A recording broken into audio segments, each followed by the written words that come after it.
Oke, selamat datang di channel Bang Gendul ya. Kali ini aku mau nge-review custom ROM ini nih, ROG UI Android 11 OM. Changelognya kayak gitu, booknya ada di cache, kemudian ada notes di situ. This build not tested sudah dicoret ya, dan ada keterangannya fully tested, artinya sudah dites penuh gitu ya katanya.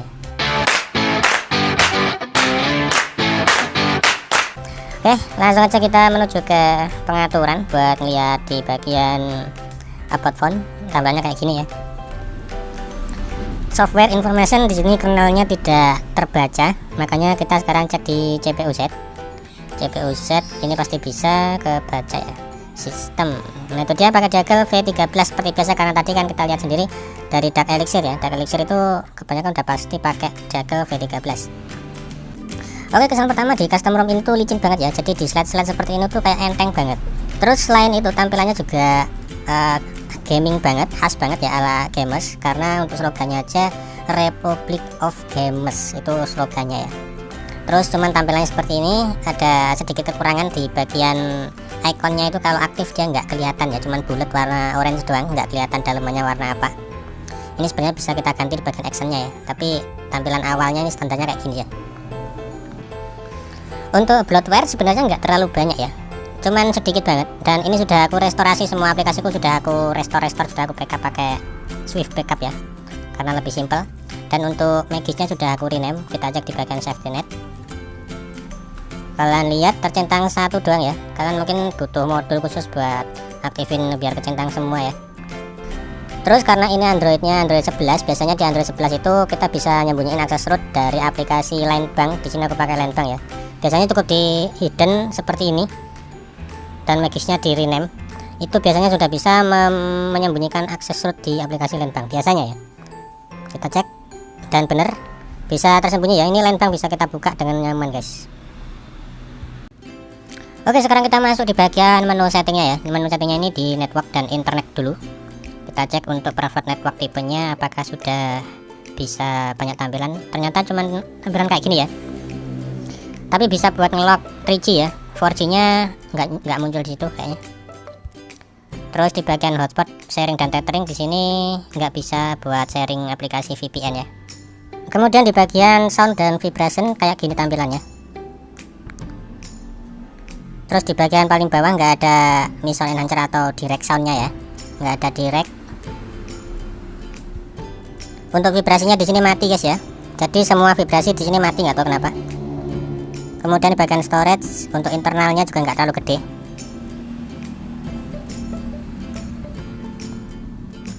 Kemudian di bagian baterai ini menurutku agak boros ya guys. Semalam aku nonton bola via streaming, kontrasnya atau cahayanya itu nggak sampai 50% kayaknya. Itu 90 menit aku nonton bola, dari 100% itu baterai kesisa sekitar 45 sampai 50-an. Itu udah boros banget menurutku ya. Kemudian lanjut di bagian display. Di bagian display kayak gini tampilannya ya, ada refresh rate 60 Hz. Tapi fake apa enggak aku nggak tahu. Ada sistem color scheme juga, cuman tampilannya kayak gini. Terus font stylenya juga bisa kita ubah, ada 3 pilihan. Di bagian bawah ini kayaknya ada nih, bisa kita klik nggak? Oh nggak bisa ya, yang bulat-bulat ini nggak bisa kita klik, yang ini. Di bagian status bar ini ada pilihan NFC ya, tapi ya karena ini wired jadi nggak support NFC, jelas saja ini fake ya. Untuk tap to wake ini sebenarnya aktif guys, tapi nggak tahu kenapa layarnya itu setiap kali layar terkunci, jadi dalam kondisi layar terkunci itu gelap guys, jadi hampir nggak kelihatan, dan kita harus deketin benar-benar deket banget baru benar-benar kelihatan gitu loh. Di bagian tema dan wallpaper ada tampilannya keren-keren, sebenarnya kalian bisa pilih-pilih sendiri ya, kalian bisa download sendiri di bagian sini. Tadi sudah aku cek-cek juga, tampilannya emang keren-keren guys. Kemudian di bagian security dan lock screen ini udah support screen, fingerprint, ada pin fingerprint sama face unlock ya. Cuman untuk face unlock ini nggak tahu kenapa kadang bisa kadang enggak. Kemudian di sini ada menu advanced ya. Untuk menu advanced ini ada mobile manager, game genie, twin aplikasi sama OptiFlex ya. Untuk mobile manager kayak gini. Untuk game genie-nya kayak gini. Cuman dikit tampilannya ya, tapi kita bisa atur-atur di bagian kayak gininya guys.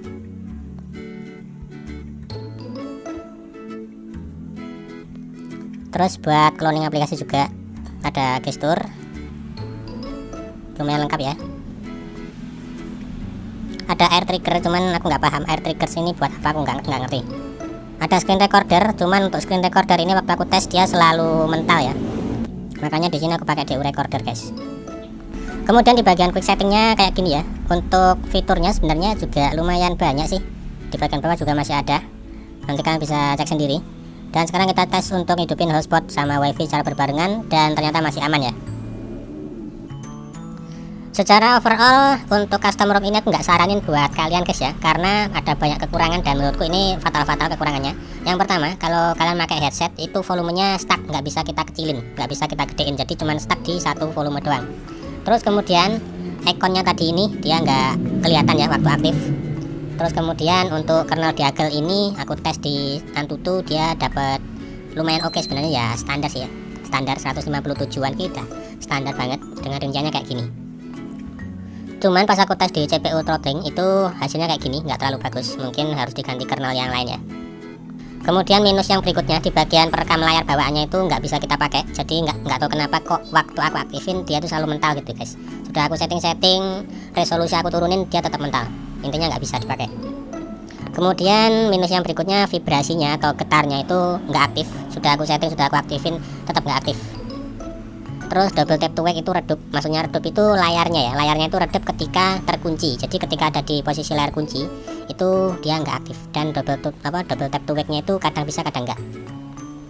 Kemudian untuk hasil kamera, ini sebenarnya untuk kameranya itu canggih guys ya, pilihannya itu banyak banget, cuman waktu dipakai itu hasilnya tuh jelek banget, hasil kameranya jelek banget, jadi menurutku ini fatal lah.